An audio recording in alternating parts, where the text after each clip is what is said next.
dengan kualitas pelayanan berikan pelayanan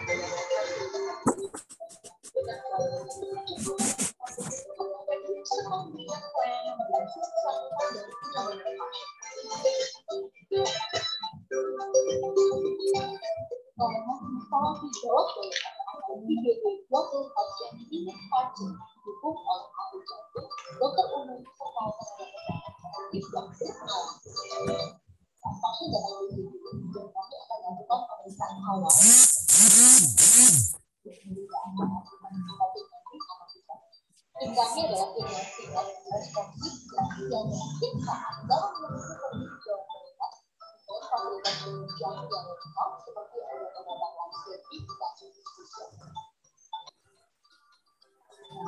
Selain medical biaya juga masa pandemi seperti ini sejak awal pasien yang kena akan melalui proses screening dengan pemeriksaan sampel oksigen dan suhu sebelum menjadi tujuan serta alur pasien bebas dari kewajiban yang dimanfaatkan poli dalam poli paru dan poli jantung menjadi salah satu pelayanan unggulan di pasien konsumasi.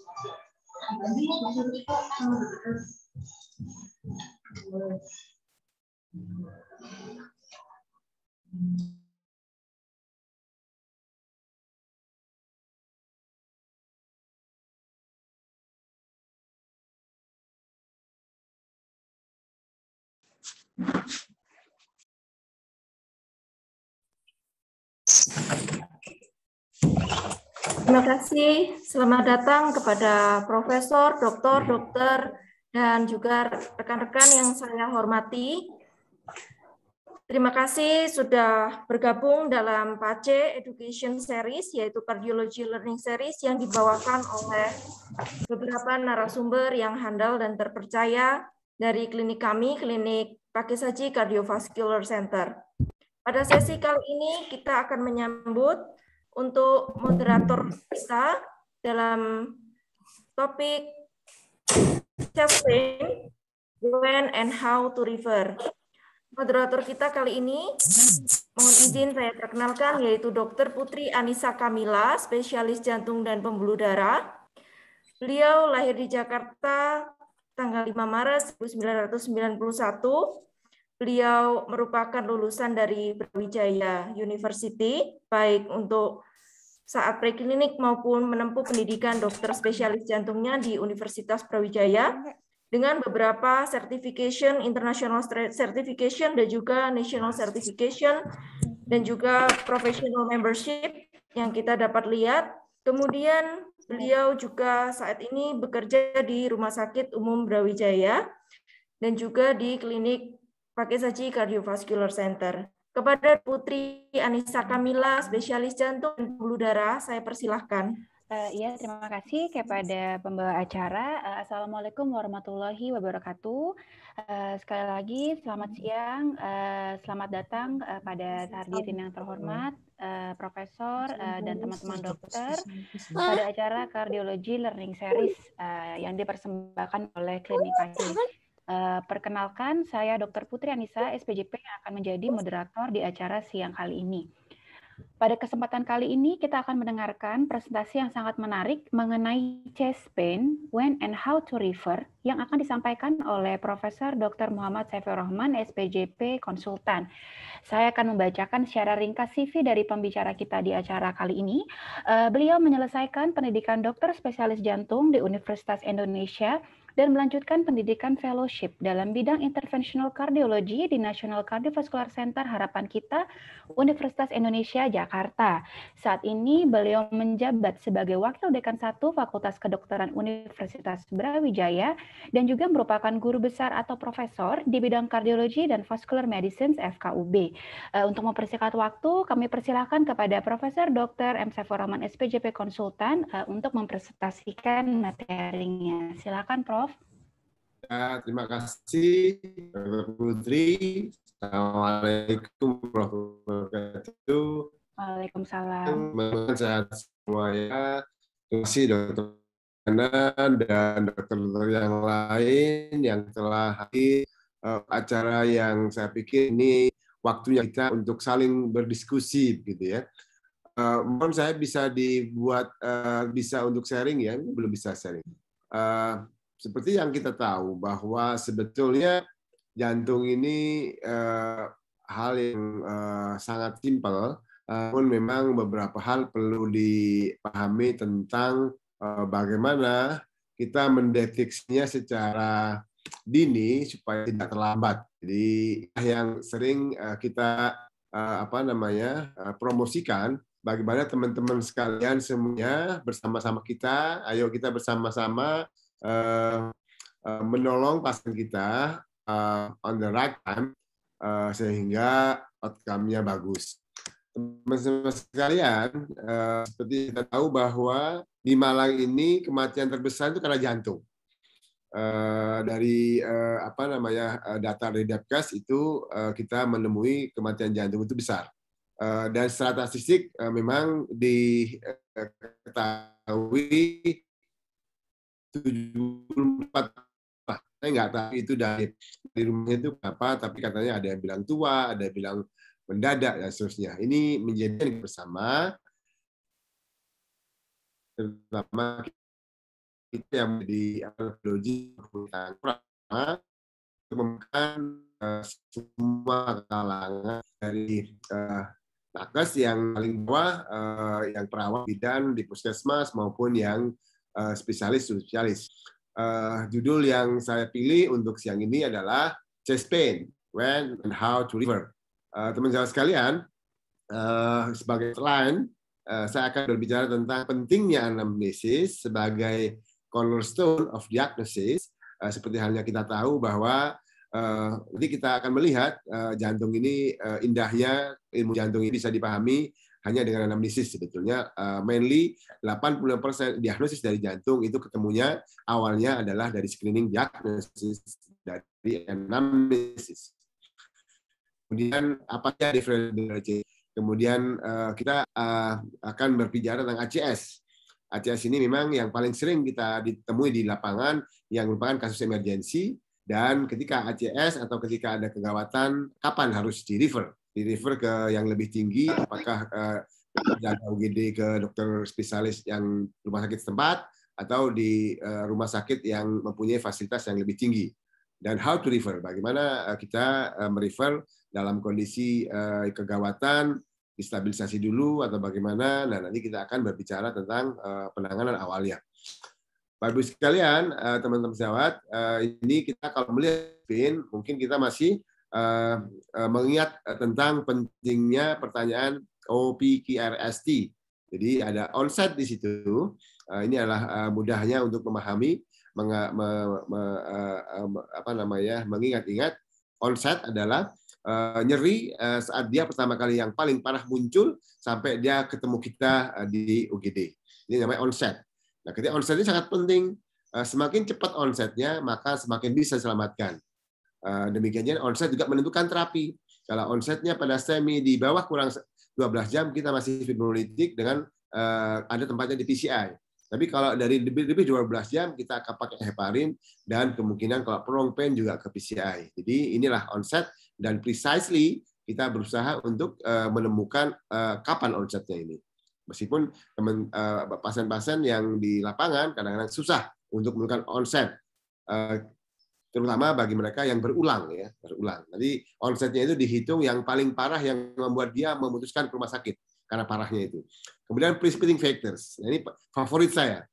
kita di poli ini sangat banyak pasiennya, kemudian waktunya terbatas, maka andalan saya adalah precipitating factors, elevating factors. Jadi ketika kita bertanya tentang precipitating factor ini adalah yang sangat bagus untuk bisa mengenali apakah itu angina atau bukan. Angina kita tahu imbalance antara oksigen demand sama supply. Ketika karena demand-nya tinggi, karena faktor exercise, karena faktor stres psikogenik, itu ada kurang oksigen sehingga ada chest pain, berarti angina ini. Atau ada precipitating factors yang worsen. Ketika kemarin dia chest pain-nya saat naik tangga, sekarang chest pain-nya adalah saat makan. Nah, ini adalah sebuah progressivity yang harus diperhatikan. Ada elevating factor, precipitating factor yang worsen even dengan pencetus yang lebih ringan. Berarti ada sesuatu ini kan. Kemudian adalah quality. Nah, quality agak sedikit tricky karena orang suka-sukanya bilang ya berapa nyerinya kayak ditekan. Ada yang bilang 5/7, ada yang bilang 10/7 atau 10/10 misalnya kan. Terkait dengan apa? Terkait dengan severity. Orang petani yang tahan itu dia STMI luas bilangnya bisa 1/10. Gini, jadi ini dari kaitannya dengan quality agak sedikit tricky. Kemudian radiation. Radiation ini kaitannya ketika ada kita hampir yakin bahwa ini adalah dari vaskuler. Ketika dia tidak ada, oh tunggu, belum tentu bahwa ini jantungnya sehat. Gitu ya. Ada severity, kemudian severity terkait dengan quality heaviness, skizzing, kemudian severity-nya terkait dengan 2/10, 3/10 sampai 10/10. Timing ini menjadi penting terhadap duration. Ketika dia worsen, maka timingnya menjadi memanjang. Ini kaitannya dengan pentingnya kita sama-sama mempunyai kemampuan untuk bertanya, tinggal nanti eksplorasi tentang OPK-ST-nya ketika dia datang dengan chest pain. Yang kedua yang menurut saya penting adalah history of pain. Jadi ketika kita tanya chest pain itu jangan fokus pada satu chest pain yang sekarang, tetapi yang kemarin gimana? Yang sebelumnya gimana? Karena ini menjadi clue. Ketika dia worsen, berarti ada comparing antara yang sekarang dengan yang kemarin. Ketika ada worsen, nah itu berarti ada sesuatu yang gawat, harus bergerak cepat. Ada timeline-nya. Dulu begini, sekarang begini. Baik oleh precipitating factor-nya maupun duration-nya atau severity-nya atau quality-nya. Dan kalau progresif itu bahaya. Ini berkaitan dengan progressivity.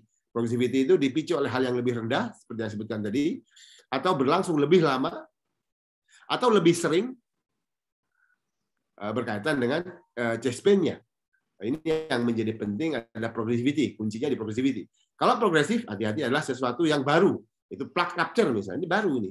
Yang tadinya ada stenosis 70% menjadi total occlusion karena faktor event baru sehingga dia progresif. Nah, baru kemudian setelah kita melihat mengeksplor simptom dari chest pain, maka boleh kita melihat lagi adalah cardinal symptom. Kalau simptom itu adalah keluhan-keluhan yang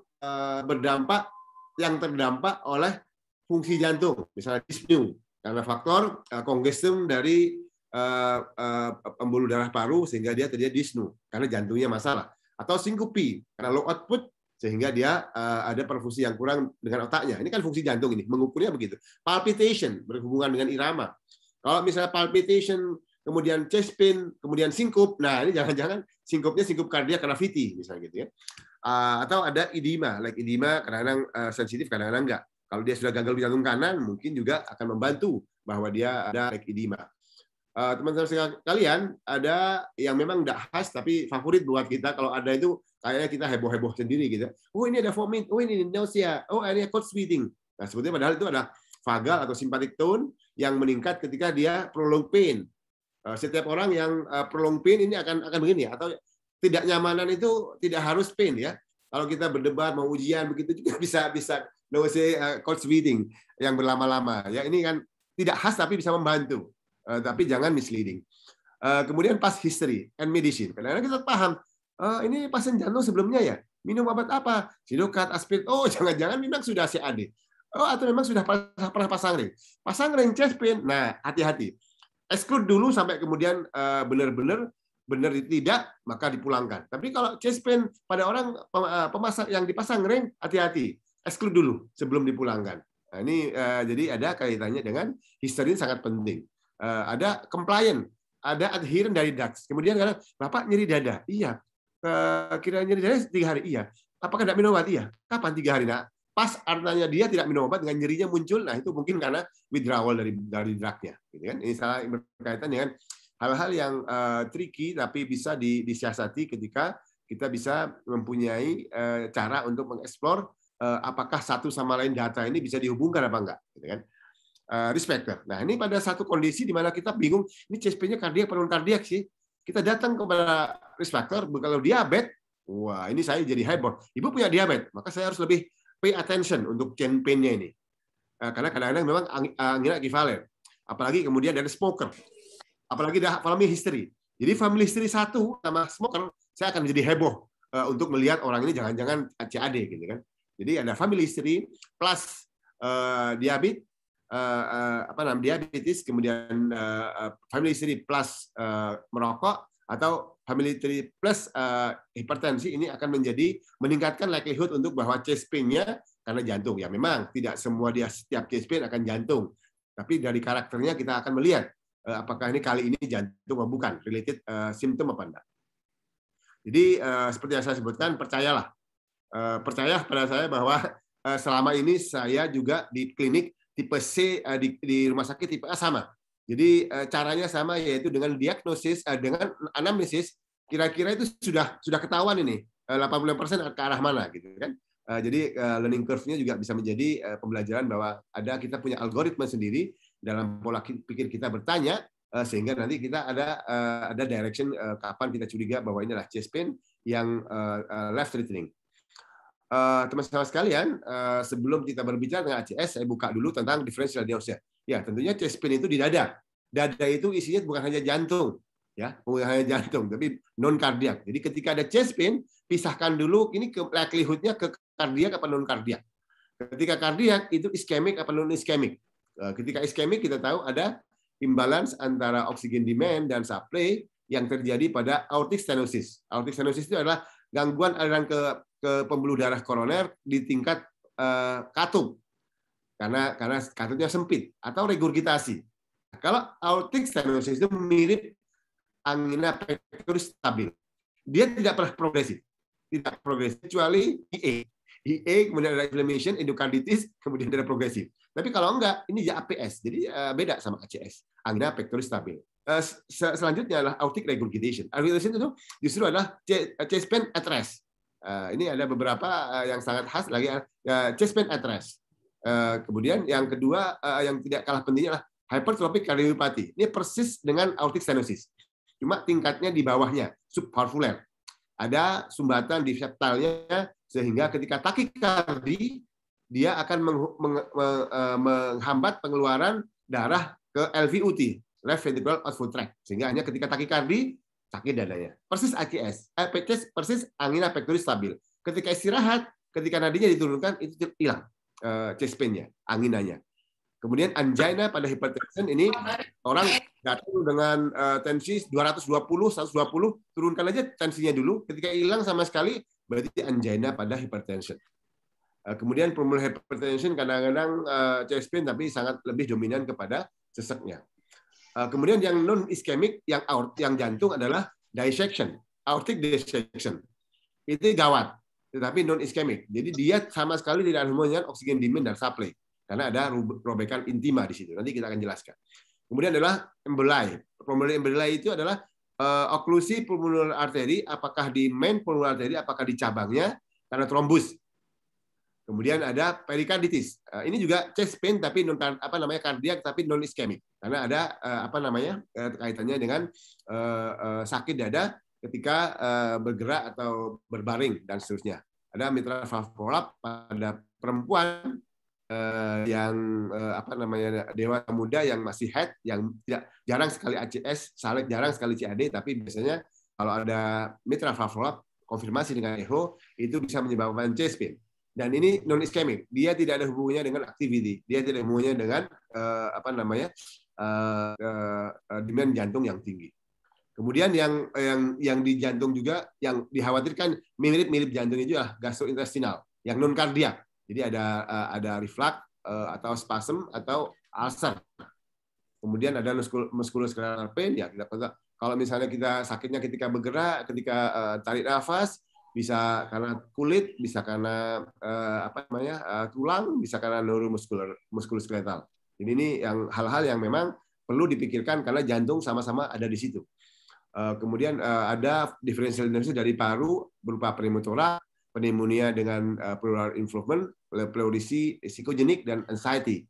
Ini kalau saya ketemu Dr. Eliana, dok saya sakit, kamu masih head? Masih, sudah kamu istirahat dulu aja, enggak usah stres, nanti ujiannya dipikir belakangan, nanti hilang sendiri. Jadi dari usia perempuan head nggak ada diabetes, saya akan tutup mata, nggak ACS lah ini, dia pulang aja, kamu happy sana gitu. Jadi ada epidemiologi likelihood kapan kita curiga ACS, kapan kita curiga CAD. Nah, jadi ini hal yang mungkin bisa membantu untuk kita sampai kepada diagnosis atau menyingkirkan diagnosis. Nah, sekarang kita berbicara tentang ACS, sesuatu yang sangat sering kita lakukan karena P-value-nya sangat tinggi, dan kita harus hati-hati karena ini merupakan salah satu kegawatan. Kita ngomong akut koroner sindrom, berarti inilah sebuah kumpulan gejala yang berasal dari koroner dan sifatnya akut. Jadi mesti harus seminggu. Ada worsening dalam waktu seminggu. Jadi makanya harus kembali. 2 minggu yang lalu seperti ini enggak? Oh enggak. Apakah ada nyeri? Oh iya, ini yang sudah kedua kalinya. Apakah dibandingkan dengan yang sebelumnya? Kenapa? Karena ada sudden reduced blood flow. Mesti ada progressivity di situ. Atau dia ada kaitannya dengan first onset angina yang muncul saat istirahat lebih dari 20 menit. Ya bisa. Pada stenosis yang inflame tapi kurang dari 50% itu tidak ada simptom sama sekali. Tidak ada simptom. Tapi ketika ada rupture, meskipun 50% bisa rupture, nah itu bisa langsung oklusif. Bisa first onset angina. Sedangkan orang yang sudah stenosisnya 90%, ini sudah ada angina sebelumnya. On exercise, berkurang istirahat, kemudian ada rupture, nah ini ada worsen, itu yang progresif. Ini kaitannya dengan menggabungkan sebuah patogenesis dengan bagaimana mengeksplor data supaya sampai kepada diagnosa lewat anamnesis yang berkaitan dengan itu. Ini adalah gambarnya, ya. Ini adalah kalau yang kiri adalah stenotik, di mana ada simptom on exercise reduce subsided by taking a rest. Yang ini adalah ada worsening karena memang ada sesuatu yang baru di situ yang akhirnya bisa menyebabkan dia even angina at rest, ya. Sehingga harus ada pembandingnya. Kardiolog itu lebih suka membanding-bandingkan dengan existing data. Mana segi yang lama? Bagaimana karena kita berbicara tentang dynamic, respon dari obat, apakah respon dari sebuah event. Nah, itu kan kok berburu-buru. Nah, kalau berburukan kamu diem, nah sebentar lagi bisa mati di depan kita semua mendadak. Ini adalah sebuah timeline dari nomor 1 sampai 6 itu adalah sebuah progressivity yang mungkin bisa terjadi pada orang-orang yang siapa? Orang-orang yang punya faktor risiko. Siapa yang mempunyai faktor risiko ketika ada angina atau chest pain pada orang yang punya keturunan, yang menopause, yang laki-laki, atau diabetes, hipertensi, merokok, ini hati-hati. Explore mereka sampai kemudian bisa benar disingkirkan apakah itu adalah CAD atau bukan, atau angina yang unstable apa tidak. Ya, kemudian mereka dengan faktor risiko yang tidak terkontrol. Nah, ini tugas kita semua, SPJP maupun dokter umum, dokter-dokter yang lain untuk mengontrol faktor risiko supaya tidak progres kepada PJK yang awalnya memang stabil. Stabil itu adalah memang aktivitinya sakit, kemudian berkurang dengan istirahat, subside dengan istirahat. Dan karena progresif, uncontrol, kemudian akhirnya bisa terjadi akut koroner sindrom. Bagaimana mengeksplornya? Ya, tinggal bandingkan yang dulu sama yang sekarang. Apakah lebih sering, lebih parah, lebih lama, atau diputuskan oleh lebih ringan, ya kan? Ketika itu dibiarkan, kadang-kadang yang masuk angin biasa, maka akan terjadi gagal jantung.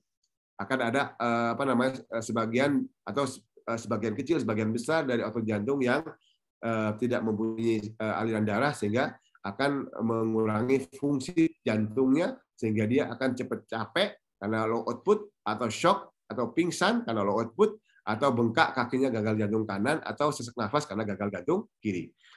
Sehingga awalnya ada tanpa keluhan, kemudian bisa dengan keluhan yang stabil, yang ringan, kemudian sampai terganggu aktivitas fisiknya sehari-hari, kemudian sampai terjadi kualitas hidup yang menurun pada gagal jantung, dan sampai kadang-kadang hitungannya detik. Dr. Putri paham sekali bagaimana orang ketawa tiba-tiba mati gitu di depan kita, karena akhirnya kita menilainya tidak hanya sekedar menilai lahiriah, tapi juga menilai EKG. Ya, ini ada mulai VT, terus kemudian death. Ini yang bisa mengkhawatirkan. Kenapa kita lebih manfaat untuk agresif di depan daripada nanti di belakang susah penanganannya dan irreversible, atau bahkan terjadi kematian. Ini harus cepat ditangani, teman-teman sekalian. Kembali kepada simptom tadi, orang presentasi klinisnya itu yang paling khas adalah tipikal, yaitu dia nanti lihat apa tipikal. Kadang-kadang disertai dengan komplikasi, apakah ada dyspnea, apa sinkopi, atau cardiac arrest. Tetapi hati-hati, 5% dari mereka itu ada atypical presentation pada subset orang yang sudah tua, tidak khas kadang-kadang ya. Kemudian orang wanita, diabetes, CKD, post ABG itu kadang-kadang tidak khas klinisnya. Yang khas adalah ada memenuhi 3 kriteria ini. Salah satunya adalah substernal chest discomfort. Jadi memang bukan ditusuk, tapi discomfort, tidak nyaman gitu. Kemudian ada provoked by exercise, kemudian relief by rest atau nitrate. Kemudian ini kalau 3-3-nya seperti itu, maka biasanya ini sensitif, cukup bisa dikenali. Memang ada beberapa yang probable, yaitu sepertinya hanya 1 atau 2 dari 3 kriteria tadi. Atau memang dari awal memang tidak memenuhi kriteria sama sekali, misalnya sakit dada ketika batuk, sakit dada ketika bernafas, maka itu mungkin terkait dengan muskuloskeletal pain atau gerakan di dada yang menjadi masalah. Masalah sekalian, ini adalah sebuah klasifikasi yang perlu dipahami oleh kita semua terkait dengan angina acute coronary syndrome. Yang ini saya bawa kemana-mana dan cukup berhasil ya. Kalau dia first onset angina de novo, dia harus sampai mengganggu aktivitas. CCS kelas 3, kelas A2 gitu kan. Atau memang ada prolonged angina at rest. Jadi dia waktu tidur kemudian tiba-tiba sakit sekali dan keringat dingin sampai tidak tertahankan yang lebih dari 20 menit. Hati-hati ACS. Yang paling sering adalah destabilization. Yang mestinya ada orang yang sakit saat istirahat, kemudian yang seminggu lalu masih belum apa-apa, berarti ini ada recent destabilization. Yang tadinya stabil angina berkurang dengan istirahat, tetapi sekarang menjadi crescendo, artinya menjadi perburukan. Atau dia memang pernah dirawat dengan enzim yang tinggi, sekarang sakit dada lagi. Nah, itulah angina post-infarct. Ini apa CCS itu? CCS itu sebetulnya sama dengan NIHA. Kelas 1, kelas 2, kelas 3, kelas 4. Kalau kelas 4 itu adalah dia sakit waktu istirahat, nggak bisa ngapa-ngapain, atres ya. Kemudian kalau kelas 2, kelas 3 itu dia sangat terganggu on daily activity mode. Tapi masih berkurang dengan istirahat kalau kelas 3. Kalau kelas 2 itu ada ordinary activity berkurang dengan istirahat. Tapi dengan mild activity tidak seberapa. Kalau kelas 1 itu adalah strenuous activity yang climbing segala macam baru sakit, tapi tidak apa-apa ketika daily activity atau ketika istirahat. Nah inilah ketika di worsen dari 1 ke 3 atau 2 ke 3 itu ACS. Ketika dia first onset ACS kelas 4 itu ACS. Ya, itu aja sebetulnya. Jadi ACS itu adalah secara klinikal bisa ditegakkan tanpa ECG. Nah, ECG adalah nanti menentukan subsetnya. ACS tipe estilvasi atau ACS tipe non estilvasi. Kadang-kadang memang tidak ada perubahan ECG-nya, makanya ada estilvasi, non estilvasi ACS. ECG-nya silence. Nah, ini kaitannya dengan clinical symptom semakin dia menjalar, maka likelihood-nya infak itu semakin tinggi. Ya, semakin dia kemudian sakit dada kemudian arrest, kemungkinan itu serangan jantung. Kemudian semakin tinggi elevasinya, maka semakin ACS-nya semakin suspicious-nya semakin tinggi. Semakin tinggi level troponinnya, maka semakin tinggi untuk kondisi dengan subset tertentu. Di triase kita biasanya melakukan rule in. Rule in itu memastikan apakah dia infak apa enggak dengan pemeriksaan enzim jantung. Kalau rule out itu kita berusaha untuk menyingkirkan apakah ini bukan jantung. Kadang-kadang kita menggunakan CT scan pada kondisi yang sangat susah dibedakan, pakai CT scan untuk menyingkirkan apakah ini ada emboli paru, apakah diseksi aorta, apakah ACS. Ini bahkan kalau chest pain biasa mungkin non kardiak, tapi kalau sudah menjalar, nah itu mungkin itu adalah angina. Pemeriksaan fisik tidak ada banyak hal yang bisa kita catat, bisa normal, bisa abnormal, merupakan komplikasi, bisa memang dia chronic condition yang sudah ada murmur sejak dulu misalnya. Tetapi ketika ada perburukan atau ada kelainan, itu berarti ini bahaya pasien ini. Tapi kalau tidak ada apa-apa, belum tentu bahaya pasien ini tidak bahaya, belum aja terjadi. Tapi menjadi aware buat kita. Kalau misalnya dia bisa stroke, kadang-kadang hari kedua, hari ketiga habis ACS dia stroke juga, karena trombusnya itu tidak hanya di jantung tapi bisa menjalar ke otaknya. Komplikasinya bisa cardiogenic shock sehingga pasiennya datang dengan kondisi tak sadar atau akalnya dingin atau lemes, atau pasien sudah heart failure, sudah sesak nafas tapi chest pain misalnya 7 hari sebelumnya. Ini kan komplikasi dari heart failure yang disebabkan oleh ACS atau komponen atau aritmia, jadi datangnya berdebar padahal sebelumnya ada chest pain. Dan juga ada kemungkinan bahwa dia terjadi perikarditis sebagai complication. Jadi kadang-kadang datang dengan chest pain, kadang-kadang datang dalam kondisi dengan keluhan utama berupa komplikasi. Kira ECG ini hiperakut T, saya hanya mengulangi saja ketika ada chest pain dengan begini, hati-hati ini beberapa menit terjadi. Maksudnya, saya tadi 2 menit, 3 menit yang lalu atau 10 menit yang lalu saya sakit dada, kemudian ada ECG hiperakut T, itulah STEMI. Karena nanti kalau dibiarkan begini nanti lama-lama menjadi infak dan hanya menjadi nekrosis dan terbentuk Q. Nah, disinilah jam-jam pertama ini sangat bermanfaat untuk saya banyak menemukan kasus dikasih antiplatelet double aja sudah hilang chest pain-nya dengan hiperakut T ini. Asal di bawah sebelum setengah jam atau sebelum 1 jam itu sudah bisa bagus hasilnya. Tergantung dari awareness pasien dan kita. Kadang-kadang pasiennya yang datang terlambat, kadang-kadang kitanya yang lambat mendiagnosanya. Teman-teman sekalian, ini adalah penelitian saya di Malang. Memang kita prihatin bahwa ada banyak keterlambatan. Salah satu keterlambatannya adalah keterlambatan pasien, ya, yang sekarang kita hadapi. Dan beberapa masalah keterlambatan adalah komunikasi antar provider, antara puskesmas dengan kita, referral system, atau ada kaitannya dengan anggapan di puskesmas dan juga awareness dari puskesmas. Ini sudah kami beberapa dicari solusinya untuk keterlambatan di nakes. Kita kasih bantuan untuk jejaring berbasis WhatsApp. Jadi kalau ada pasien datang dengan chest pain ke puskesmas, beliau orang puskesmas bisa menghubungi kami lewat WhatsApp. Dan ini bisa menurunkan keterlambatan sampai 2 jam, ya. Kenapa kok cuma 2 jam? Ya, karena sebagian besar di pasien. Besar di pasien. Sehingga pasien pun kami layani kan pemberian atau launching dari aplikasi Detak. Ini Detak yang mungkin bisa berguna untuk pasien tapi berguna juga untuk kita. Saya sudah coba. Misalnya ada pasien datangnya chest pain, saya bisa ngerepek. Hanum bisa misalnya Hanum sudah download ini, kemudian dokter Hanum, Pak sakit dada, iya, ceklik, diisi. Kemudian apa menjalar, oh iya, ceklik, diisi. Oh ini ada perburukan, ini lebih parah, ceklik. Nah, nanti akan di situ akan ada solusi. Oh ini ACS. Nah, ACS berarti ini harus segera ditangani segera atau di refer. Nah, ini adalah di Google Play dan gratis. Manfaat data kita akan belum lama kita masih mengumpulkan data. Kegawatan yang kedua yang sangat jarang tetapi menjadi penting diperhatikan adalah diseksi aorta.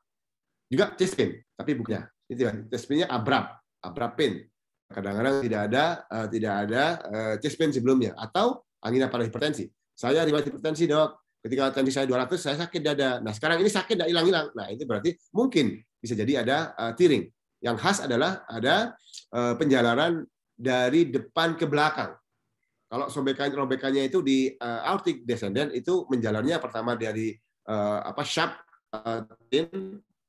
menjalar ke depan. Nah, sebaliknya, yang dia robekannya di depan menjalar ke belakang, berarti mungkin di ascendennya. Kita tidak tahu ya. Mesti harus ada konfirmasi. Dia ada robekan di sini sehingga bisa tiba-tiba shock ya. Kenapa? Karena yang robek inilah dimanya, kemudian dimasuki darah, kemudian tambah lebar sehingga ada trapping volume yang sangat sehingga seperti ini. Ada tipenya adalah DeBakey tipe 1, di mana robekannya di atas sampai ke bawah. DeBakey tipe 2 hanya bagian aortic ascendant saja. Tipe 3 yaitu di descendant saja, dan tipe B sampai kemudian panjang. Itu menurut DeBakey. Tapi kita juga kadang mengklasifikasikan sama Stanford. Stanford itu adalah yang tipe 1, tipe 2 sama dengan tipe A, Stanford classification. Kemudian yang descending kita pakai klasifikasi Stanford yang tipe B. Ini kondisi yang sangat jarang ditemukan beberapa di lapangan oleh dokter jantung. Alhamdulillah ini sejak kita menuliskan dokter jantung ini ada banyak kiriman di sisi aorta, artinya awareness dari pemahaman aorta ini alhamdulillah membaik di kalangan kita.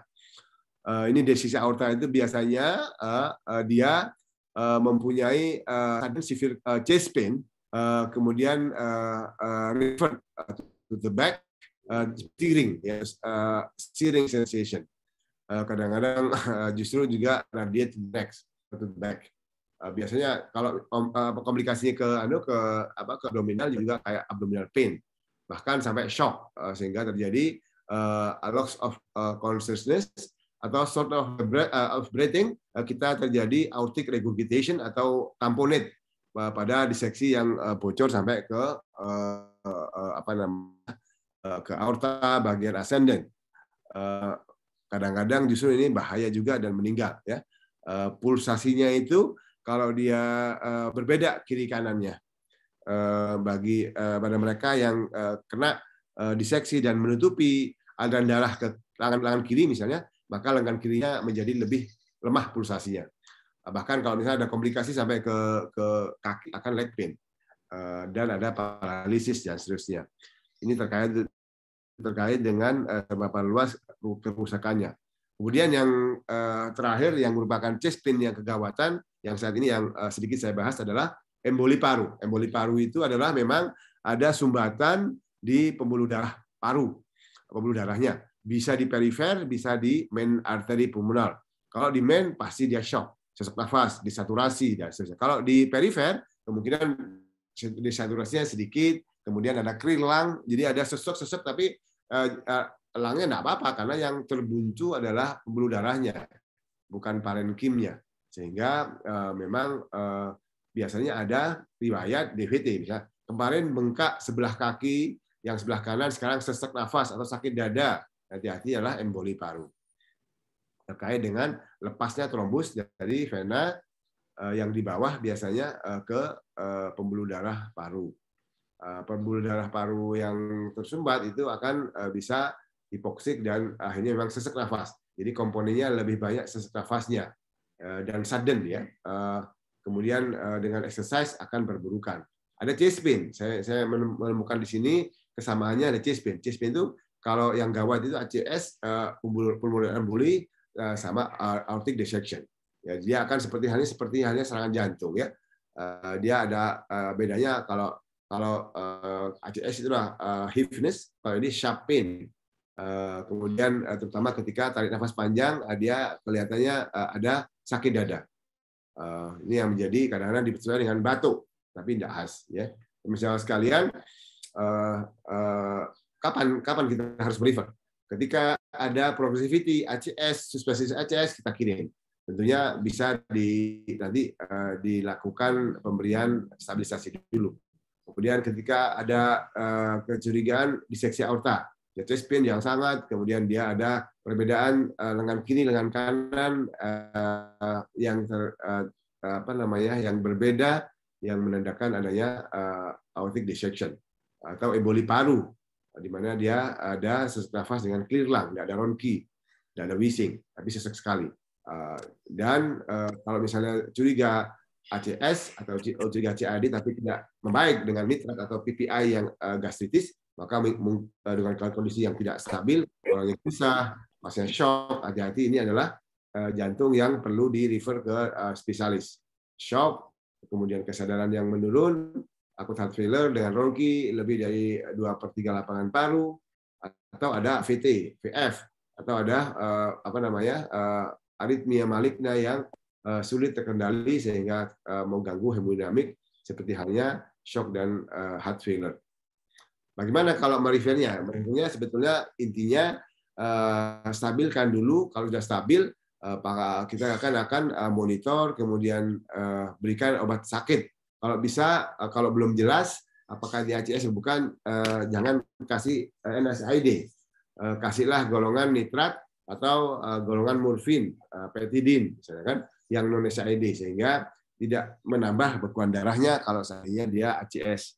Kalau misalnya curiga itu jelas khas tipikal angina, bisa diberikan double antiplatelet. Bagi mereka yang tidak stabil, pasiennya harus didampingi dalam hal perubahan, kemudian dipasang IV line, dipasang monitor, kemudian kalau oksigennya kurang dari 596 dikasih oksigen, kalau ada shock ditambahin dobutamin, dopamin atau Ovascon, kalau asistol di RJP dulu, kalau VT di convert dulu, kalau alu diatasi dulu alunya. Begitu bagus, transportable, baru kita akan kirim ke rumah sakit rujukan atau ke dokter jantung di tempat kita masing-masing. Jadi sebagai tolong prinsipnya, Bapak sekalian, teman-teman, bahwa chest pain ini sangat sering ditemukan di kehidupan kita sehari-hari, praktik kita sehari-hari, dan salah satu yang mengkhawatirkan kita, yang life threatening adalah ACS, diseksi aorta dan pneumoemboli. Dan kalau kita melaksanakan ketepatan early diagnosis dan prompt treatment ini, maka akan menghasilkan outcome yang lebih bagus. Bagi pasien yang masih mengeluh chest pain dengan pemberian obat-obatan kita atau dengan komplikasi, maka hendaknya di-refer kepada yang lebih ahli dengan pendampingan atau dengan stabilisasi terlebih dahulu. Sebelum saya tutup, ini kami ada pesanan dari Pak Aceh ini, kita akan buka hari Minggu besok dan membuka layanan, apakah layanan klinik jantung maupun dokter umum, dan khususnya di era pandemi ini kita melakukan swab antigen melayani dengan diskon dan free consultation, kecuali kalau positif kita akan layani dengan telemedicine.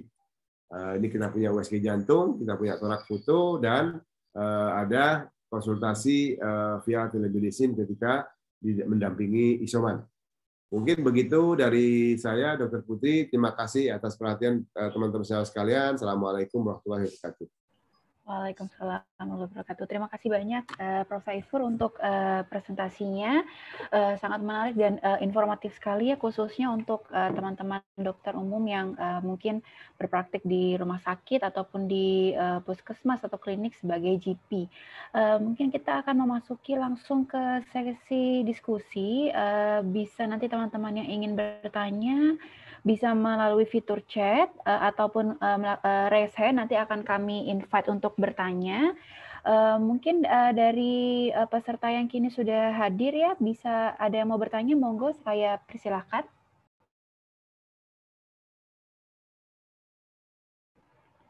Ya, jadi sekali lagi pertanyaannya bisa langsung raise hand aja atau untuk langsung menulis pertanyaannya di volume chat ya.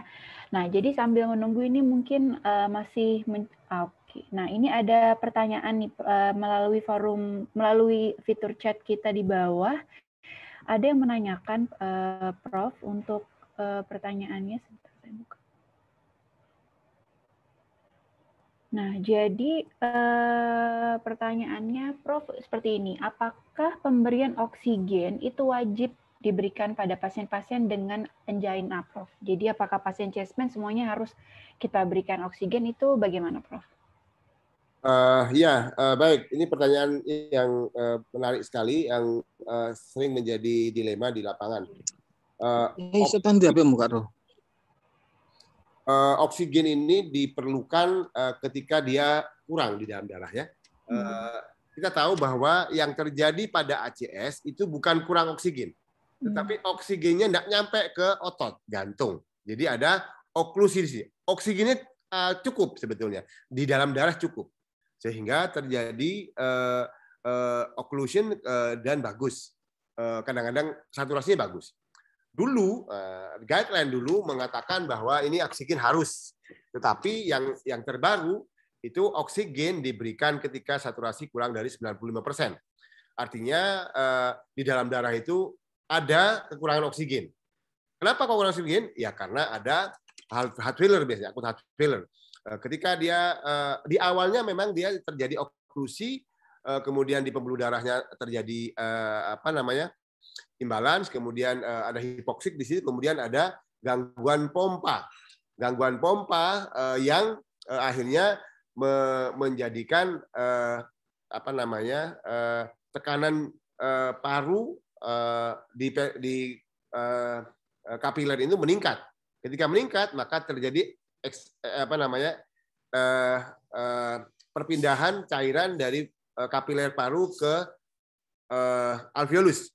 Dan itulah terjadi desaturasi. Karena di saluran nafas kita ada banyak cairan serus karena tekanan yang tinggi dari kapiler parunya karena heart failure. Makanya tidak semua ACS itu perlu oksigen.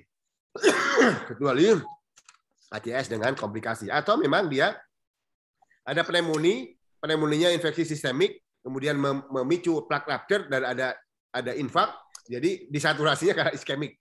Karena pneumonia bisa. Jadi saturasi ini menjadi penting untuk diukur dulu pada pasien dengan ACS. Kalau misal apakah yang mana yang penting antara oksigen sama antiplatelet? Ya antiplatelet. Karena kalau antiplateletnya kerja, kemudian melisis, berhasil pada onset yang kurang dari 1 jam, akhirnya darahnya oksigen sampai kepada pembuluh darah dan sampai kepada otot. Dan tidak akan terjadi desaturasi. Ya, jadi ingat bahwa oksigen ini patokannya adalah saturasi. Ya, saturasi di bawah 90 pakai masker, ketika di antara 10 sampai 95 ini pakai nasal karo. Terima kasih. Terima kasih, Prof. Jadi kita melihat saturasinya dulu ya, Prof, ya, untuk pemberian oksigen. Iya, jadi ini ada pertanyaan lagi. Oh, ini ternyata semuanya masuknya ke direct message ke saya, Prof. Jadi, ya, jadi ini ada 2 pertanyaan nih, Prof. Cukup menarik tadi kan katanya Prof sempat menyebutkan yang pertama. Yang kedua ada lagi yang menanyakan di masa pandemi ini, Prof, bagaimana kita membedakan ini ampek atau angina ekivalen bila tidak tersedia pemeriksaan alat oximeter di rumah pasien. Nah, jadi ada 2, Prof. Apa itu angina ekivalen, seperti apa, sama membedakan di masa pandemi ini bagaimana caranya nih ampek karena infeksi atau ampek karena angina atau karena koroner. Terima kasih, Prof. Baik, terima kasih. Ya, pertanyaannya bagus dan up to date ya. Bahwa angina ekivalen itu sebetulnya dia angina, tapi pasiennya mengeluhkan bukan chest pain. Misalnya sakit sesak nafas, dok saya kok sesak nafasnya ya gitu. Padahal itu sebenarnya angina. Bagaimana tahu bahwa itu angina? Pada pasien tertentu saraf sensorik dari jantung ini terjadi dysfunction yang namanya CAN, ya, cardiac autonomous abnormality. Pada siapa itu? Terjadi pada orang yang sudah tua, elderly. Terjadi pada orang perempuan. Nah, perempuan ini agak susah, memang susah ditebak memang ya, dari perempuan. Kemudian pada pasien diabetes. Kalau perempuan bukan karena CAN, kalau diabetes karena faktor CAN. Kalau dari orang tua karena faktor CAN. Kemudian post ABG. Jadi saya juga begitu. tanya dulu, Ibu diabetes apa enggak? Ini umurnya berapa? Laki atau perempuan? Nah, ketika dia bilang sesek, seseknya dipicu oleh apa? Ketika seseknya dipicu oleh sesuatu terhadap cardiac demand, maka itu adalah angina sebetulnya. Misalnya, dok, saya sesek nafas ketika jalan 20 meter berkurang dengan istirahat. Ya bisa DOE itu bisa. Tetapi ketika dia misalnya, dok, saya sesek ketika emosi. Nah, itu kan emosi itu enggak, sebetulnya lebih ke arah oksigen demand, bukan kerja paru, tapi kerja jantung. Sehingga perlu konfirmasi tentang beberapa hal terkait dengan pencetusnya berkurangnya dengan apa. Kalau misalnya pas kebetulan pasien, apakah Ibu pernah makan nitrat? Iya, minum nitrat. Apakah berkurang dengan nitrat? Iya. Nah, mungkin bisa jadi bahwa itu adalah angina ekivalen, bisa jadi bahwa itu heart failure. Kenapa? Nitrat itu juga dilator untuk di kapiler paru yang bisa menurunkan PCWP. Sehingga pada angina ekivalen ini challenging, terus terang challenging. Perlu ada pemeriksaan tambahan seperti ECG. Dia baseline-nya ECG apa enggak? Kalau dia ada OMI inferior atau ada ST depresi, pikirkan dulu ACS-nya. Karena mungkin bisa jadi bahwa dia benar-benar AD yang menyebabkan heart failure. Bisa. Jadi dan yang lebih penting itu CAD-nya dulu. Apalagi ada worsen. Kalau misalnya dia lebih ke dominan ronki, bahasa halus atau simetris ronki, itu heart failure-nya duluan enggak apa-apa. Kadang-kadang begitu. Kita datang orang sesek banget, langudem, kita kasih nitrat dosis tinggi, kemudian dikasih furosemid, bagus, terus kemudian dia masih sesek. Padahal tensinya turun, sudah bagus, kemudian ronkinya habis, lah kok masih sesek? Dikasih nitrat sublingual, enak gitu kan. Nah, ini berarti ada angina ekivalen. Jadi gampangnya sangu nitrat dipraktekkan, kemudian kasihkan dia bagaimana responnya. Apakah subsided atau hilang? Jangan-jangan itu angina pada orang tua, wanita, diabetes, dan post CABG. Demensia, CKD. Kadang-kadang CKD itu juga terjadi dysfunction dari sensoris nervous gitu. Kemudian pada era COVID ini kita dia sesek, apakah itu CAD, apakah dari pneumonia? Kalau saya karena memang selama ini juga saya sering kecolongan pasien tiba-tiba kontrol, saya batuk, demam dok, langsung saya waspada, antigen Pak positif gitu. Itu memang karena ada logikanya begitu tersebarnya kan mudah. Maka kalau saya menemukan orang sesek, saya akan bercuriga COVID dulu. Apalagi itu pasien lama saya tahu dia ini bagaimana mengeluhnya. Orang Indonesia itu penangan kuat. Dia kalau sedikit-sedikit dia bilang, ada keluhan Pak? Tidak ada dok. Habis gitu mau pulang, dok agak enggak enak sedikit gitu kan.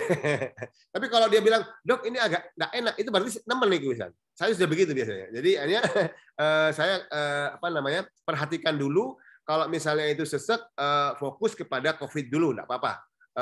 Kemudian dilihat vital sign-nya, dilihat saturasinya, dilihat ritmenya, dilihat jantungnya besar apa enggak. Nah, ketika dia jantungnya besar dengan ronki yang simetris halus, mungkin juga dari jantung. Kenapa? COVID itu juga simetris juga, tapi kasar. Kenapa? Kalau dia COVID, dia itu symmetrical pneumonia, radangnya itu berada di saluran nafas, mulai dari atas sampai ke bawah. Tetapi kalau jantung itu bukan radang, tetapi ekstravasasi cairan dari kapiler paru ngerembes keluar, dan itu simetris. Karena ngerembesnya keluar, di awal-awal itu ada ekspirasi memanjang, kadang-kadang wheezing, karena ada tekanan bronkiolus, alveolus pada cairan interstisial, yang pada akhirnya menjadi dia ngerembes ke alveolus yang menimbulkan ronki basah halus simetris. Jadi ketika ada pasien ampak, lihat aja tensinya, lihat aja saturasinya, saturasi kurang kasih oksigen. Kalau misalnya ada tensi bagus, kemudian ada CVP tinggi, kasih furosemid, berarti overload cairan. Tapi kalau tidak ada CVP, tidak tinggi, kemudian tidak bengkak, mungkin gagal jantung kiri, kasih nitrat. Kalau membaik dengan nitrat, nah itu adalah angina ekivalen. Kalau tidak membaik dengan nitrat, nah itu adalah COVID. Apalagi ada wheezing, wheezingnya inspirasi lagi, berarti ada radang di atas. Kalau wheezingnya ekspirasi masih dua, masih gangguan nafas bawah sama jantung. Nah, Kalau ada nitrat, kasih aja nitrat, asal tensinya tinggi. Tapi kalau tensi rendah, nah itu sudah tidak bisa ngapain. Tensinya dinaikkan dulu, pakai inotropik, pakai Vaskon, pakai apa, setelah itu baru nanti kita pikirkan mau pakai nitrat sedikit di exercise dengan cairan sedikit supaya tidak turun tensinya. Kalau nitratnya tidak ada, tidak respon, ya itu COVID. Ya kita mulai kasih bronchodilator kayak ekspektoran kayak dan seterusnya. Jadi kalau menurut saya kalau COVID itu memang tidak mematikan, yang lebih banyak mematikan jantung. Jadi pikiran saya tetap akhirnya pada COVID memang ada dan juga ada ACS pada COVID ya, karena ada inflamasi di daerah inflamasi di daerah yang plak itu kemudian dia pecah dan bisa biasanya kemarin saya punya pasien ada COVID positif COVID tiba-tiba chest pain dan memang ada ST depresi dan kita treat sebagai ACS, tapi itu belakangan akan berikan biasanya inflamasinya dulu, kemudian akibat inflamasi baru rupture.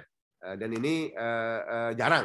Jadi kalau menurut saya logikanya begitu, kegawatan ditangani dulu, shock ditangani dulu, saturasi tangani dulu, kemudian dilihat apakah dia cukup perfusinya, kemudian testing pakai nitrat, apakah dia berkurang, dalam hal ronki maupun wheezingnya ketika bisa berkurang maka itu jantung. Ketika tidak berkurang ya sudah kerjakan dengan pakai metode COVID seperti biasanya. Demikian dari saya. Terima kasih Prof. Jadi jawabannya sudah sangat jelas sekali ya tadi dokter bagaimana kita membedakan ini sesak atau ampek pada COVID atau pada angina. Ini ada yang raise hand Prof. Satu lagi ya Prof. Ternyata Dokter Fauzia Hanum. Oh Dokter Hanum mau raise hand Prof. Ya, monggo Dokter Hanum sudah saya. Monggo Dok, silakan. Assalamualaikum warahmatullahi wabarakatuh. Terima kasih atas kesempatannya. Mohon izin bertanya, Prof.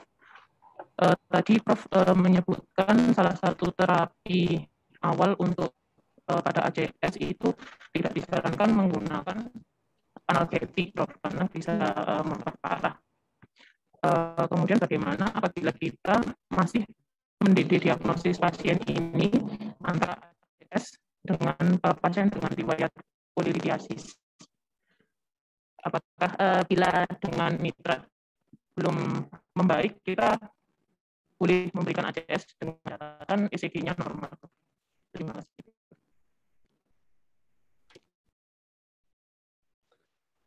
Baik, terima kasih Dr. Hanum. Ini suaranya agak sedikit terpatah-patah ya, mungkin karena faktor signal, tapi saya bisa memahaminya. Pada pasien dengan chest pain, kemudian dia ECG normal, dugaannya juga kolelitiasis. Kolelitiasis agak jauh ya. Kalau di gastritis masih dekat ya. Kolelitiasis itu agak ke bawah ke kanan. Kalau dispepsia itu mirip dengan RCA, occlusion kadang-kadang ya. Oke lah, karena ini ACS DD ACS kolelitiasis sama dengan ACS gitu kan. Pada setting begini sebetulnya seperti yang saya sebutkan tadi, tanya pencetusnya apa? Dicetuskan oleh apa yang sakit ini? Apakah dicetuskan setelah makan, ya kan? Apakah justru saat lapar? Kalau dispepsia itu saat lapar, saat makan sakit. Kalau jantung itu beban jantungnya metabolik itu membuat dia chest pain, angina. Kadang-kadang dia sebah dan memang sangat susah dibandingkan dengan dispepsia. Kalau dispepsia kita sudah yakin ya bahwa dispepsia itu kita dihindari oral NSAID. Kalau IV mungkin masih bisa. Tapi kalau misalnya saya melihatnya secara logis, kalau misalnya dia dikasih nitrat, maka dispepsianya juga tidak bahaya, ya kan? Tetapi kalau misalnya dikasih NSAID, justru jantungnya yang bahaya dan bahkan mungkin terpengaruh terhadap dispepsianya. Kalau berkaitan dengan sangat susah, saya bisa pakai petidin atau pakai morfin pada sakit yang sangat parah dengan IV misalnya. Dengan IV kita kasihkan seperti itu. Itu yang pertama, terkait dengan memisahkan antara sakit ini terkait dengan dispepsi atau CAD. Sehingga dan salah satu trik ketika dia dengan nitrat berkurang, ya masih bisa bahwa dia adalah dari CAD atau dari spasma dari gaster juga bisa. Tetapi responnya lebih dominan ketika dirilis dengan ESDN, maka CSP-nya hilang atau dispepsinya hilang. Ini yang memang masih kita sering mendapatkan di balik-balik. Karena dia dispepsi, maka dia tidak boleh mendapatkan aspirat katanya. Padahal ECG-nya elevasi. Ini yang kebalik-balik. Jadi sensasi masuk angin ini memang terbukti di Malang itu membuat keterlambatan sampai 5 jam, Dok. Ya kenapa? Karena memang ngakunya semuanya masuk angin dan dispepsi. Dan sampai di kita sudah 6 jam, 7 jam, 10 jam. Lihat aja ECG-nya. Kalau ECG-nya elevasi dan biasanya inferior, ya nggak usah takut. Nggak usah takut pakai aspirin clopidogrel karena itu left threatening. Kalau mau diproteksi pakai PPI ya boleh, pakai PPI aja, nggak masalah, gitu kan? Apa salahnya? Tetapi pemakaian rutin PPI tanpa ada evidence nggak boleh, gitu ya, sebetulnya. Meskipun dilarang, tidak dianjurkan oleh guideline, tetapi tidak haram. Artinya boleh-boleh aja di awal daripada keluhannya itu mau bisa. Karena PPI jangan pakai ranitidin ya, akan menghambat kerja dari DAP. Tapi kalau PPI itu masih bisa, omeprazol, lansoprazol yang terkait dengan itu meskipun ada sedikit hambatan ya terhadap kerja COX inhibitors terhadap ini. Saya pikir begitu. Terima kasih. Ya, terima kasih Dr. Hanum, terima kasih Prof untuk jawabannya. Mungkin apa dari teman-teman peserta ada yang mau bertanya lagi? Ada itu Dr. Putri di bawah itu. Iya, Prof. Ini ada yang menanyakan, Prof, dari Ibu Dr. Heni ya. Ya, jadi ini pertanyaan kayaknya pengalaman nih, Prof nih. Pada pasien ACS STEMI yang datang dengan kondisi nyeri dada tipikal, namun saat itu tensinya masih 80/60. Untuk mengurangi nyeri dada, pasien obat apa yang dapat jadi alternatif kita pilih mengingat pasien datang dengan hipotensi? Terima kasih. Terima kasih pertanyaannya. Ya, ini bagus ya, dan kadang-kadang memang sering seperti itu.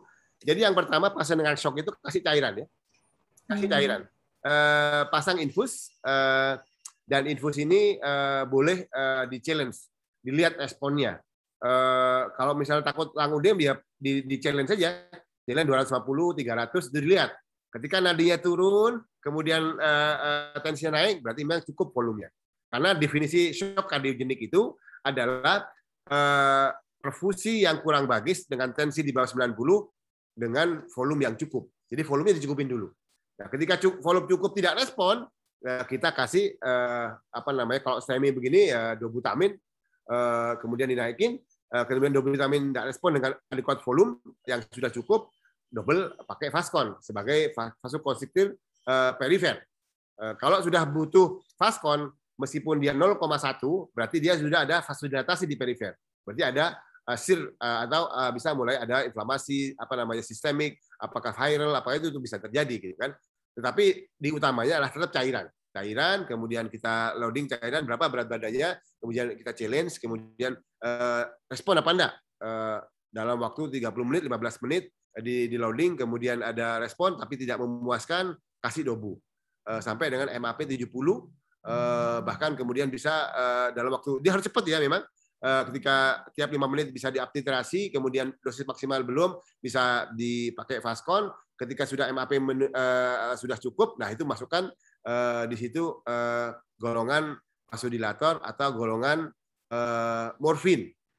Morfin sama vasodilator, apakah nitrat, apakah morfin untuk painkiller, itu kalau volumenya cukup, nggak bikin terlalu rendah, gitu kan? Akan sedikit rendah, tapi karena kalau misalnya anjlok begitu berarti volumenya masih kurang.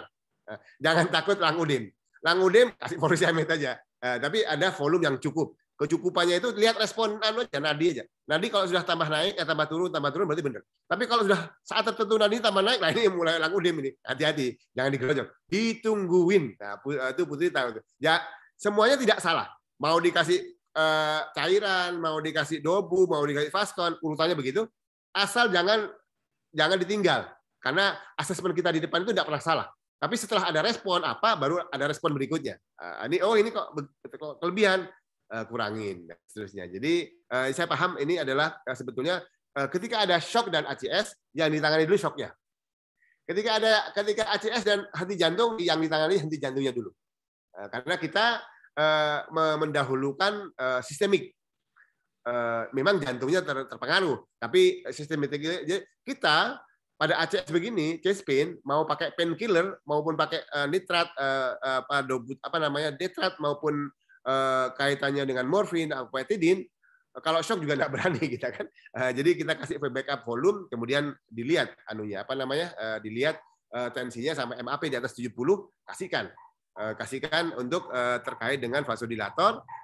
Nah, kalau dengan vasodilator mepet-mepet, kemudian dua bu sudah masuk optimal, bukan maksimal ya, optimal, kemudian vaskon masuk sudah inilah pentingnya reperfusi. Berarti obat-obatan tidak mampu lagi mensupport hemodinamiknya. Berarti perlu support. Apakah perlu IABP untuk mengurangi unloading condition sambil kemudian nanti kita PCI. Karena yang penyebab kan buntu. Kalau buntunya dibiarin ya akan kita kerja di perifer aja. Begitu shock ini adalah kondisi kegawatan, dibantu shocknya, kemudian dikirim, kami juga seperti itu, disupport, kemudian dengan support maksimal dikasih IABP. IABP itu untuk membantu supaya jantungnya terbantu, kemudian dipasang ring. Setelah dipasang ring, Dokter Putri bisa melihat hari kedua, hari ketiga bisa lepas semuanya itu, karena memang itu merupakan akibat ya. Sehingga kalau memang susah melepasnya vaskon, berarti ada sepsis atau vasodilatasi di situ. Nah, kita akan melihat ada agresif treatment di infeksi, kemudian volumenya dicukupi, dipakai CVP untuk melihat kecukupan volume. Kami di Saiful Anwar itu kardiolog itu lumayan super power ya, bisa intubasi, bisa pasang CVP, bisa pasang IABP, karena kami cukup bagus dalam hal memfasilitasi kegawatan yang ada. Terima kasih Bu Heni. Terima kasih pertanyaannya, Prof. Mohon izin, ada satu lagi, Prof. Masuk melalui direct message lagi, Prof. Ini mungkin agak berkaitan dengan pertanyaannya Dr. Heni ya, Prof. Ya. Jadi, bagaimanakah cara menangani pasien ACS yang EKG-nya normal, namun nyeri dadanya tidak membaik-baik dengan pemberian nitrat yang sudah diberikan. Jadi ini mungkin NCACS kayak Prof, tapi katanya nyeri dadanya tidak membaik-baik. Bagaimana, Prof? Usia berapa? Laki atau perempuan? Tidak ada ceritanya? Tidak ada, Prof. Tidak ada. Ya, jadi ini sering terjadi di lapangan. Kalau dia tidak respon terhadap tidak respon terhadap nitrat, itu ada dua. Memang bukan jantung, bukan vasokonstriksi, atau dia infak yang yang tidak bisa pakai nitrat karena ada trombus di situ. Jadi harus dilepas trombusnya. Makanya saya kembali ke orangnya. Kalau yang begitu mengeluh Dokter Putri, saya lepas nitratnya itu, saya kasih anti asetat sama analgesik, selesai Dokter Putri. Jadi kembali kepada faktor risiko ya, kembali kepada faktor risiko maksud saya. Karena biasanya kalau chest pain tidak hilang-hilang, ECG-nya normal, jangan-jangan bukan jantungnya. Ini yang jadi penting, bahwa orang yang tanpa faktor risiko. Jadi ada beberapa kondisi yang kadang-kadang tricky memang. Ketika dikasih nitrat tidak membaik, itu bisa non kardiak, bisa kardiak dengan parah. Kalau kardiak parah itu biasanya sudah heboh, ada shock, ada elevasi, segala macam gitu kan. Jadi kalau menurut saya begini-gini, kalau nitratnya sudah dikasihkan tidak ada perbaikan, kita evaluasi serial ECG-nya, kemudian boleh diberikan analgesik lain. Kalau masih juga ACS, kasih aja morfin, pasti membaik. Sambil lalu dilihat faktor pencetusnya yang lain, ini apa ini? Chest pain-nya sebelah mana? Kalau chest pain sebelah kanan, jangan-jangan otot. Kalau misalnya dia masih belum menepus, tidak ada diabetes, hipertensi pada orang muda, perempuan, jangan-jangan bukan CAD. Kalau laki perokok, tetap ini jangan-jangan masih CAD, ya, pada non STEMI. Lihat enzimnya. Kalau enzimnya tidak ada, ECG-nya tidak ada, ya mungkin memang uap, memang iya. Tetapi biasanya ini terkait dengan respon terhadap nitrat dengan dosis tinggi, biasanya udah lumayan bagus. Ada faktor spasma di situ, ada faktor trombosis. Kalau memang ada keraguan, ya di refer untuk diagnosis ya, untuk diagnosis, karena memang ada beberapa modality yang kita perlukan. Salah satunya adalah enzim, salah satunya misalnya, tapi saya jarang ya pakai CT scan ya. Kalau mentok nggak bisa, baru CT scan itu jarang banget. Tapi kalau sudah dari awal saya kembali ke konvensional biasa, umurnya berapa, kemudian apa namanya laki apa perempuan, pencetusnya apa. Dari situ nanti kita tahu tuh. Sambil nanti kita misalnya masih bingung, di treadmill aja nanti. Kalau sudah tidak nyeri di treadmill, nanti dilihat. Atau memang bolak-balik sakit, takut kalau di treadmill takut serangan, pakai CT scan ya untuk mengetahui apakah dia itu ada CAD apa enggak. Tapi bayangan saya, feeling saya, ini dukun-dukunan, itu bukan CAD, dok. Oke, baik Prof. Ya, jadi itu tadi jawabannya cukup lengkap ya Prof. Jadi kita mesti lihat dulu karakter pasiennya, terus kita mungkin lakukan pemeriksaan penunjang tambahan. Kalau ada EKG yang katanya normal itu mungkin bisa di serial seperti itu. Iya, jadi mungkin sebelum kita tutup nih karena sudah lewat dari jam 1 ya, ternyata banyak yang bertanya nih Prof. Nah, tapi ini semua sudah saya sampaikan sebelumnya. Apa masih ada lagi yang mau raise hand atau bertanya? Ya, jadi saya rasa tadi kita sudah mendengarkan presentasi yang sangat menarik, diskusinya juga sangat hidup sekali, ilmu-ilmu yang kita saling sharing sangat praktikal, dan saya harap itu bisa membantu teman-teman dokter di praktik masing-masing. Saya mohon izin untuk merangkum tadi presentasi dari Prof. Saifur. Jadi ada beberapa poin yang bisa kita bawa pulang atau kita terapkan sebagai take home message. Pertama adalah pentingnya anamnesa atau history taking yang terarah dalam mempertajam diagnosa, khususnya pada pasien yang datang dengan keluhan nyeri dada. Dari history taking yang baik saja dengan metode OPKRST tadi ditambah dengan faktor resiko dan status epidemiologi, kita sudah bisa membuktikan kira-kira ini ACS atau bukan. Jadi sangat penting sekali history taking dalam membedakan nyeri dada. Kedua, pada populasi tertentu yang memiliki risiko tinggi seperti adanya family history, laki-laki, diabetes, perokok, dan hipertensi, kita harus lebih aware lagi di mana kecurigaan CAD juga sangatlah tinggi pada kelompok ini. Nah, kegawatan lain yang tidak boleh luput adalah nyeri dada karena diseksi aorta dan emboli paru, di mana kondisi-kondisi yang bisa kita refer atau when to refer adalah pada saat adanya kecurigaan ACS, kecurigaan diseksi aorta, kecurigaan emboli paru, dan pada kondisi dengan hemodinamik yang tidak stabil seperti shock ataupun heart failure. Dan dalam perujukan, yang pertama adalah stabilisasi hemodinamik pasien, itu nomor 1, diberikan initial treatment sesuai dengan underlying disease dan dirujuk dengan pendampingan ke rumah sakit tujuan yang sesuai. Mungkin dari kami sekian. Apa yang ada yang ditambahkan lagi, Prof? Sampun, G, Prof? Jadi dari kami untuk presentasi kali ini sekian. Terima kasih atas kontribusi dan partisipasi dari teman-teman dokter semua. Mohon maaf bila ada kekurangan dan kesalahan selama dalam penyampaian materi ataupun diskusi. Selebihnya akan saya kembalikan ke Dr. Eliana selaku pembawa acara. Terima kasih. Terima kasih untuk Dr. Putri Anissa Kamila, kardiologis, dan juga untuk kepada Prof. Saifur Rahman, Muhammad Saifur Rahman, yang telah memberikan kami ilmu yang sangat bermanfaat, yang tentunya dapat berguna bagi kami nanti di tempat praktik, baik itu kami sebagai dokter, sebagai perawat, maupun tenaga kesehatan lainnya, tentunya sangat membantu penanganan dan tentunya dapat membantu pasien-pasien untuk dapat mendapatkan penanganan yang terbaik dan perujukan yang cepat berdasarkan alur yang sesuai. Juga berterima kasih kepada Dr. Putri Anissa Kamila, kardiologis, yang dengan teknik moderatornya yang sangat baik dapat menyimpulkan dan membahasakan pertanyaan-pertanyaan kami kepada Prof. Saifur sehingga lebih dapat dimengerti. Terima kasih dokter, terima kasih Prof. Saifur. Terima kasih untuk para peserta webinar Learning Series dari PACE. Untuk selanjutnya kami ada webinar juga pada hari Sabtu tanggal 21 Agustus 2021 tetap di hanya jam 12 sampai 13 saja kita update ilmu dengan pembicara Dr. Budi Satrio, spesialis jantung dan pembuluh darah konsultan mengenai gagal jantung akut. Tentunya ini juga sangat bermanfaat untuk kita nantinya. Baiklah, demikian kita sudah di penghujung acara. Saya mengucapkan terima kasih dan mohon maaf bila ada kesalahan dari kami panitia tim PACE Education. Semoga dapat bermanfaat untuk kita semua. Terima kasih. Terima kasih dokter, terima kasih Prof, terima kasih semuanya. Assalamualaikum. Ya. Selamat datang di PACI, Pakisaji Cardiovascular Center. PACI adalah klinik utama jantung dan pembuluh darah yang berlokasi di Jalan Utama Malang dan Kepanjen, tepatnya di Jalan Raya Pakisaji nomor 1. Kami menghadirkan pelayanan kesehatan jantung dan pembuluh darah yang lebih dekat untuk masyarakat Kabupaten Malang dan sekitarnya.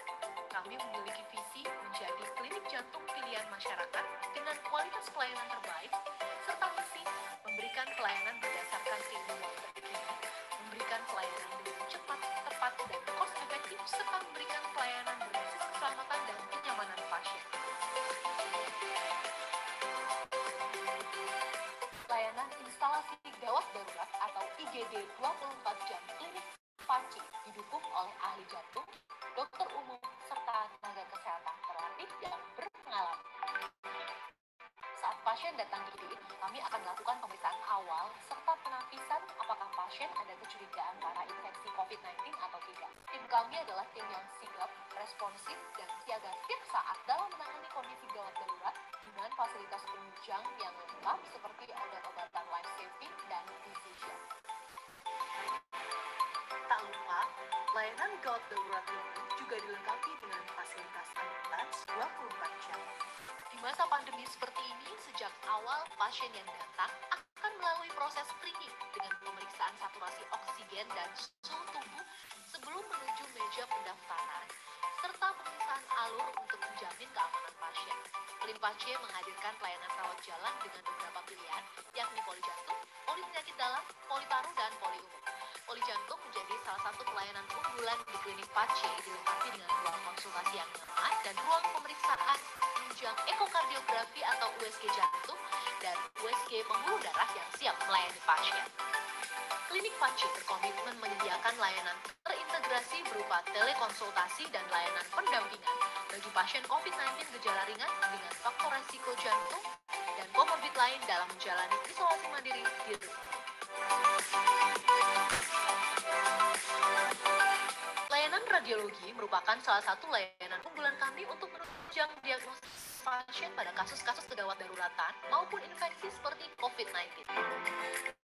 Klinik PACI juga memiliki fasilitas apotek yang tersedia 24 jam dan menyediakan obat yang lengkap serta terjangkau. Laboratorium drive-thru adalah layanan unggulan kami dalam menunjang keamanan infeksi seperti COVID-19. Klinik PACI juga memiliki fasilitas apotek yang tersedia 24 jam dan menyediakan obat yang lengkap serta terjangkau. Laboratorium drive-thru adalah layanan unggulan kami dalam menunjang keamanan.